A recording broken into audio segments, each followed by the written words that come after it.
الرحمن الرحیم۔ صحیح بخاری حدیث نمبر 539۔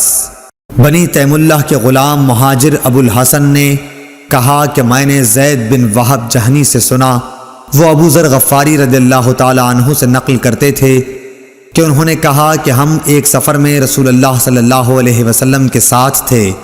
مؤذن نے چاہا کہ ظہر کی اذان دے، لیکن آپ نے فرمایا کہ وقت کو ٹھنڈا ہونے دو۔ مؤذن نے تھوڑی دیر بعد پھر چاہا کہ اذان دے، لیکن آپ نے فرمایا کہ ٹھنڈا ہونے دو۔ جب ہم نے ٹیلے کا سایہ ڈھلا ہوا دیکھ لیا تب اذان کہی گئی۔ پھر نبی صلی اللہ علیہ وسلم نے فرمایا کہ گرمی کی تیزی جہنم کی بھاپ کی تیزی سے ہے، اس لیے جب گرمی سخت ہو جایا کرے تو ظہر کی نماز ٹھنڈے وقت میں پڑھا کرو۔ ابن عباس رضی اللہ تعالی عنہ نے فرمایا یطفیو کا لفظ جو سورہ نحل میں ہے کہ معنی یتمیل۔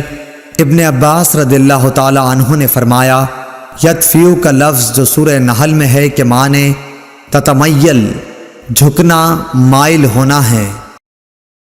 اللهم صل على محمد وعلى آل محمد كما صليت على إبراهيم وعلى آل إبراهيم إنك حميد مجيد اللهم بارك على محمد وعلى آل محمد كما باركت على إبراهيم وعلى آل إبراهيم إنك حميد مجيد